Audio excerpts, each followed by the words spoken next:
I think that my first and strongest piece of advice for anyone studying the event and the movement is to consider the sources and to really look at the evidence that we have. There's quite a bit of documentary evidence, by which I mean audio tapes, papers that were generated by People's Temple in the 1970s primarily, but some actually tapes of Jim Jones sermons from the 1950s and 1960s. There are all sorts of internal documents that the temple generated. And then in addition to that, there are many reflections and analyses that were written by former members after the fact. I should also mention a journal that was written by Edith Roller, who really chronicled day-to-day life, both in San Francisco and in Jonestown. And that is a fascinating piece of work because it writes about life in the movement without the benefit of hindsight, without knowing about the deaths.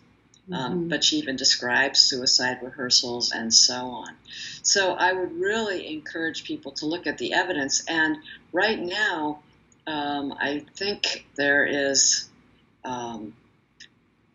maybe a debate or discussion among survivors of People's Temple in Jonestown as to, well, what is the best evidence? Who is the most credible eyewitness? And at this point, I am very suspicious of people's memories. I know that my memory is fallible and faulty. I misremember things, and people have practiced saying their own narrative about what happened for 40 years at this point. So my second piece of advice would be to really go back to the sources.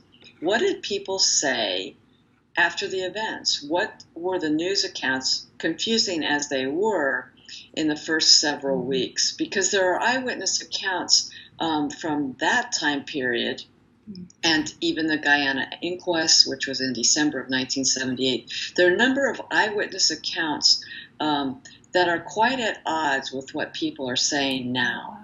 And one final thing is that many of the documents that were generated back in 1978 and 79 are available online on the Jonestown website. So we're not in the dark here. There's a wealth of information that we can use. We don't have to rely on faulty memories.